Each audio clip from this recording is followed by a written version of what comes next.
Doctor صاحب جو عورت ایک گھر کی زینت تھی وہ بازار میں چلی گئی، مسائل پیدا ہوئے، یہ ہلکی پھلکی جو مسائل ہیں تو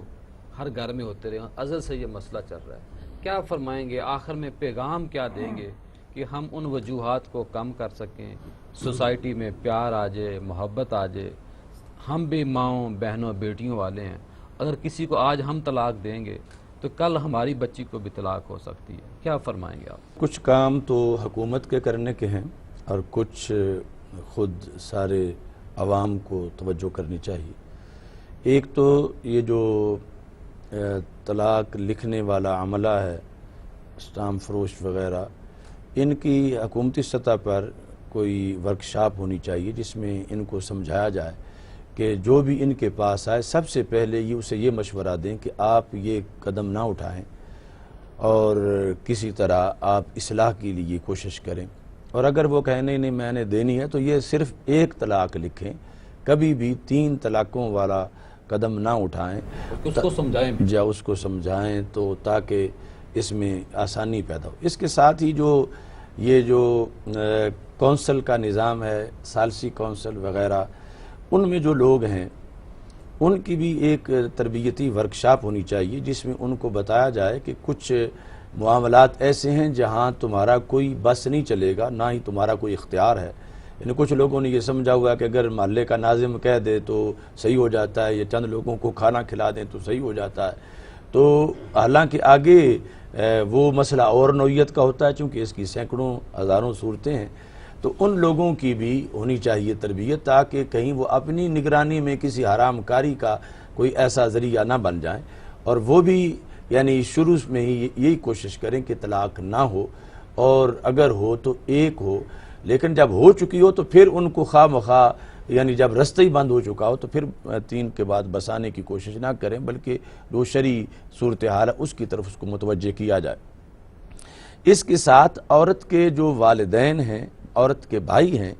ان کا بھی اس میں بڑا کردار ہو سکتا ہے۔ ظاہر ہے کہ گرم سرد نشیب و فراز ماحول کے اندر کئی قسم کی صورتیں آتی ہیں، اور بعد میں خود انسان یہ محسوس کرتا ہے کہ یہ تو چھوٹی سی بات تھی، اگر اس وقت اس کو برداشت کر لیا جاتا تو اتنا بڑا آگے فساد نہ ہوتا۔ تو اس سلسلہ میں یعنی جو عورت کے میکے ہیں ان کی طرف سے کوئی ایسی حوصلہ افزائی اپنی بچی کی نہیں ہونی چاہیے کہ جس میں آگے مسئلہ خراب ہو رہا ہے اور وہ ان کی شے کی وجہ سے مسلسل بڑھتی جا رہی ہے۔ یقیناً اس کے سر پہ ہاتھ رکھیں اور اس کے سسرال کے ساتھ ڈائلاگ کریں، لیکن ساتھ ساتھ اس کو بھی سمجھائیں کہ یہ معمولی بات ہے، اس میں کوئی ایسا مسئلہ نہیں، ان کو اصلاح کی کوشش کریں۔ ادھر جو خامند کے بھائی ہیں اور بالخصوص اس کے والد صاحب، دادا جان یا قریبی رشتہ دار،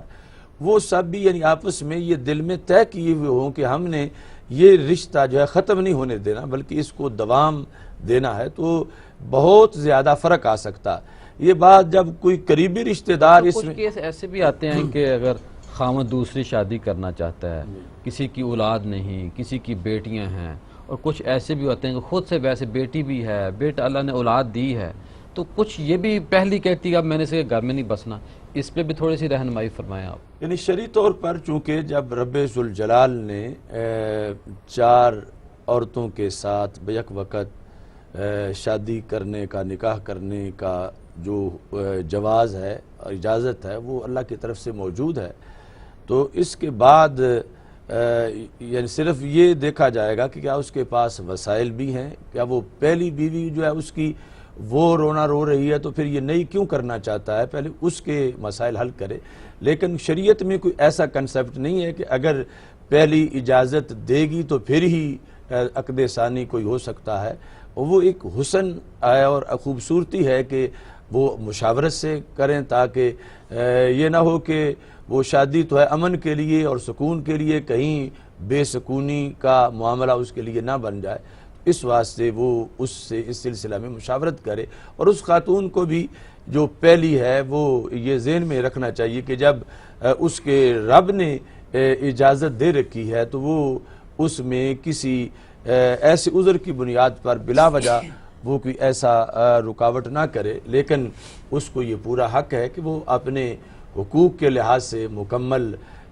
اپنے سارے حقوق کا مطالبہ کرے، اور ان کی بہتری کے لحاظ سے وہ کہہ سکتی ہے کہ پہلے یہ تو پورا کرو، اس کے بعد جو ہے وہ اگلے سلسلے میں آپ جاؤ، تو اس طرح جو ہے وہ ہو سکتا ہے۔